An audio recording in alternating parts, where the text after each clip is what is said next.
नमस्कार दोस्तों, मैं इंद्रजीत सरोज आपका अपने YouTube चैनल जनरल इन्फॉर्मेशन में स्वागत करता हूं। अभी हम देखने वाले हैं एक आर्टिकल जो कि जेलेंस्की यूक्रेन से रिलेटेड और भारत के प्रधानमंत्री पीएम मोदी से रिलेटेड है। जेलेंस्की ने अमेरिका में मोदी से मुलाकात की। मतलब इन्होंने अमेरिका में भी मोदी जी जब गए थे तो वहां पे इन्होंने मोदी जी से मुलाकात किया। वहां पे जेलेंस्की जी आए हुए थे। शांति प्रयासों के लिए आभार व्यक्त किया कि अगर भारत ट्राई कर रहा है शांति प्रयास का यूक्रेन युद्ध और रसिया युद्ध के बीच का, तो हम इसके लिए मैं आपको आभार व्यक्त करता हूं, इन्होंने मोदी जी से बोला।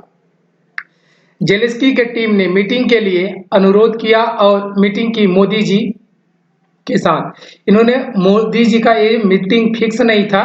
इन्होंने जिस दिन ये आने वाले थे इनसे उनके टीम से अनुरोध किया उनकी टीम ने, और बाद में इनकी बात बन गई और इन लोग कुछ मिनट बैठ के बातें की। भारत से बहुत भरोसा दिखाई दे रहा है जेलेंस्की को कि शायद ये युद्ध विराम करा सकते हैं या फिर शांति समझौता करा सकते हैं मोदी जी। चलिए दोस्त, शुरू करते हैं हम पूरा आर्टिकल। अगर आपको ऐसे आर्टिकल देखने हैं तो प्लीज चैनल को सब्सक्राइब करना, वीडियो को लाइक करना, दोस्तों में शेयर करना। ये जेलेंस्की ने अमेरिका में मोदी से मुलाकात की, शांति प्रयासों के लिए आभार व्यक्त किया। किसका? मोदी जी का।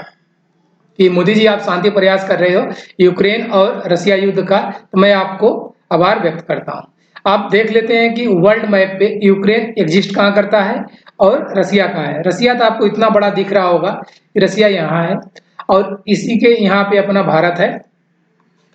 और जब रसिया के इस साइड बढ़ोगे भारत के इस साइड, तो यहाँ ये जो कलर में है ये यूक्रेन है। यहाँ पे आपको यूक्रेन दिख रहा होगा साइड में, नीचे आप देखो कॉर्नर में। तो बाकी हम यूक्रेन का थोड़ा सा आपको बड़ा हिस्सा दिखाएंगे। ये पूरा यूक्रेन का मैप है कुछ ऐसा, और यहां से इतना बॉर्डर ये रसिया के साथ शेयर करते हैं, जो कि अभी कुछ हिस्सा ये रसिया कब्जा कर लिया इनका। ये नीचे वाला हिस्सा तो यूक्रेनिया नाम से ये ऑलरेडी रसिया के पास है, और बाकी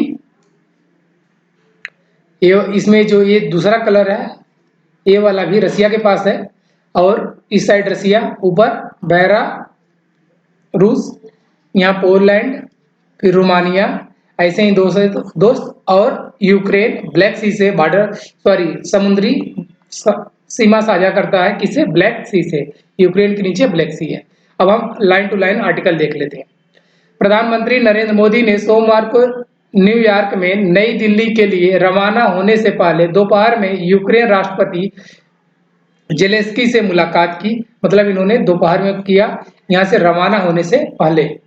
उसके बाद विदेशी सचिव विक्रम मिस्री ने के अनुसार श्री जेलेंस्की की टीम ने इस बैठक का अनुरोध किया था। मतलब ये खुद मोदी जी का बैठक नहीं था, ये नहीं चाहते थे कि ये रिक्वेस्ट करके बात करें, बट उनका टीम का बात था, इसलिए ये बैठक उनके टीम के तरफ से बोला गया था। श्री मिस्री ने सोमवार को पत्रकारों को जानकारी देते हुए कहा कि भारत द्वारा रूसी तेल की खरीद पर कोई चर्चा नहीं हुई। मतलब जो भारत रूस से तेल खरीदता है उस बात पे कोई चर्चा नहीं हुई। भारत द्वारा तेल की खरीद का जिक्र करते हुए श्री जेलेंस्की ने पिछले महीने कीव में भारतीय पत्रकारों से कहा था कि अगर भारतीय रूस के प्रति अपना रवैया बदल दे तो युद्ध समाप्त हो जाएगा।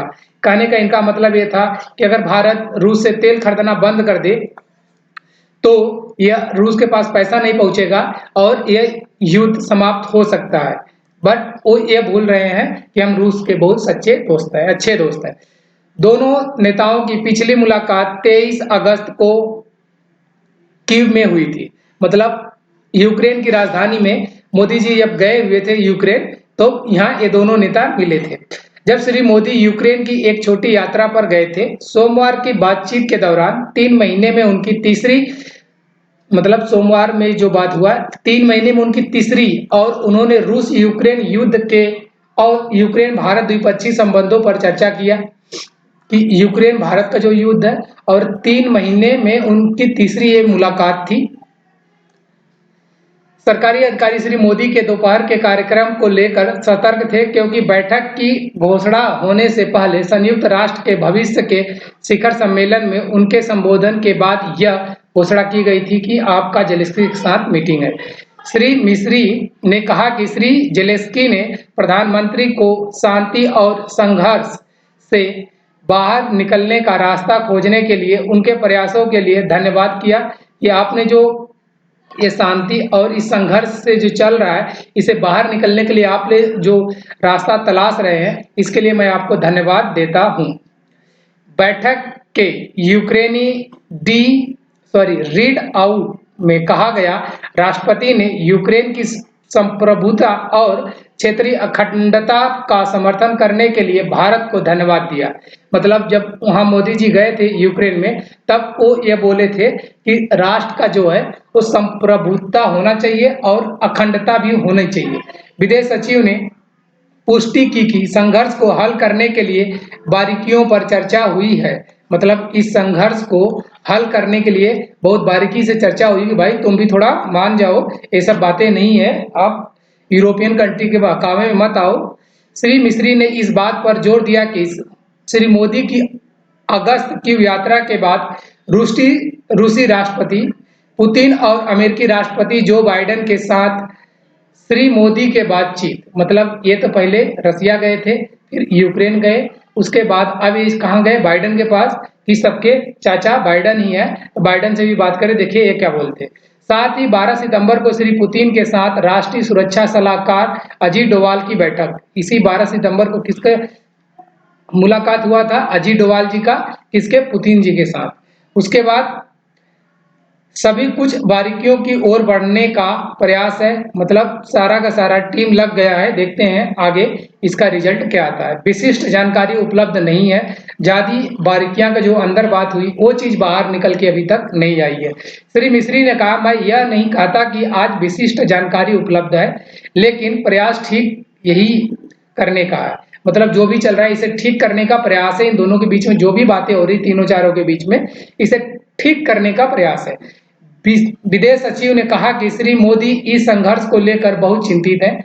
जो भी यूक्रेन और रसिया युद्ध चल रहा है, एक मेरा दोस्त बहुत लंबे समय से युद्ध में है, तो उसे भी आराम मिलना चाहिए। और अगर क्या कहते हैं, वर्ल्ड में युद्ध चलता रहेगा तो बड़ी चीज का सामना करना पड़ सकता है, दिक्कत का। अभी तो इंडिया के ऊपर डायरेक्ट कोई इफेक्ट नहीं पड़ा है, लेकिन इनडायरेक्ट बहुत चीज का इफेक्ट पड़ रहा है, क्योंकि इससे मानवीय क्षति हो रही है और दुनिया, खासकर ग्लोब साउथ पर इसका बहुत बड़ा असर पड़ रहा है। उन्होंने कहा कि बैठक ने प्रधानमंत्री की इस समस्या के समाधान में योगदान देने की उत्सुकता को प्रदर्शित किया है। मतलब इसका समाधान होना चाहिए, जो भी है, कि आप लोग कहीं का जाके कोई स्ट्रक्चर बिगाड़ दे रहे हो, किसी बमबारी करके, मिसाइलें दाग के, और जनता मारी जा रही है, ये सब क्या है। श्री मिस्री ने कहा कि दूसरी शांति शिखर सम्मेलन पर ज्यादा चर्चा नहीं हुई है। मतलब दूसरा शांति शिखर सम्मेलन होने वाला है, देखते हैं, अभी डेट नहीं आया, बट उस पर कोई ज्यादा बात नहीं हुआ, क्योंकि जब भी शांति शिखर सम्मेलन हुआ था तो उसमें रूस और रसिया के बीच में शांति समझौता कराना है, और वही दोनों देश यहाँ गायब है, और सब लोग 4, 5, 10, 20 लोग जो भी हैं वो बैठ के शांति शिखर सम्मेलन कर रहे हैं। इसका फायदा ही क्या होगा। यूक्रेन में शांति पर हम पहला शिखर सम्मेलन जून की शुरुआत में स्विट्जरलैंड में आयोजित किया गया था और भारत का प्रतिनिधित्व सचिव स्तर पर किया गया था। बैठक के यूक्रेनी रीड आउट में सम्मेलन का विशेष रूप से उल्लेख किया गया था। इस बैठक का जो जून में हुआ था, बट इसका कोई बड़ा असर निकल के नहीं आया है। इसमें कहा गया, बैठक के दौरान अंतर्राष्ट्रीय मंचों पर, खासकर संयुक्त राष्ट्र और G20 के भीतर बातचीत को मजबूत करने के लिए, साथ साथ शांति सूत्र को लागू करने और दूसरे शांति शिखर सम्मेलन की तैयारी पर विशेष ध्यान दिया गया। मतलब उस टाइम जब ये बातें हुई थी तब ये सारी बातें हुई थी कि शांति का कोई सूत्र निकलना चाहिए, और दूसरा शांति शिखर सम्मेलन कब होगा, जिसमें कौन कौन सा शामिल था, खासकर संयुक्त राष्ट्र और G20 के भीतर जो भी बातचीत हो रही थी उसी से ये चीज निकल के आई है बाहर। उस टाइम उसी चीज पे बात हुआ, बट उसका कोई सलूशन नहीं निकला। श्री मिस्री ने कहा कि भारतीय और यूक्रेन दोनों पक्षों ने द्विपक्षीय मुद्दों पर प्रगति की सराहना की और संघर्ष बनाए रखने पर सहमति व्यक्त की। मतलब ये जो संघर्ष पर संपर्क बनाए रखने पर इन्होंने सहमति व्यक्त की कि हम भारत और यूक्रेन एक दूसरे के संपर्क में रहेंगे, बात करते रहेंगे। कहीं उसी का नतीजा है कि मोदी जी से मिलने के लिए खुद जेलेंस्की जी आग्रह किए थे, जिसमें संभावित रूप से अंतर सरकारी आयोग की बैठक की व्यवस्था करनी भी शामिल है, जिसका नेतृत्व दोनों देशों के विदेश मंत्री करते हैं।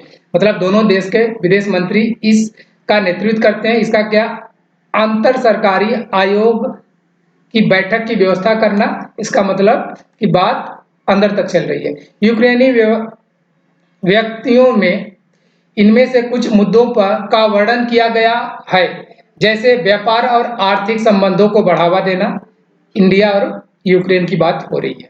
रक्षा सहयोग, युद्ध उत्तर पुनर्निर्माण में भारत भी की भागीदारी तथा दिशा विज्ञान और संस्कृति में सहयोग।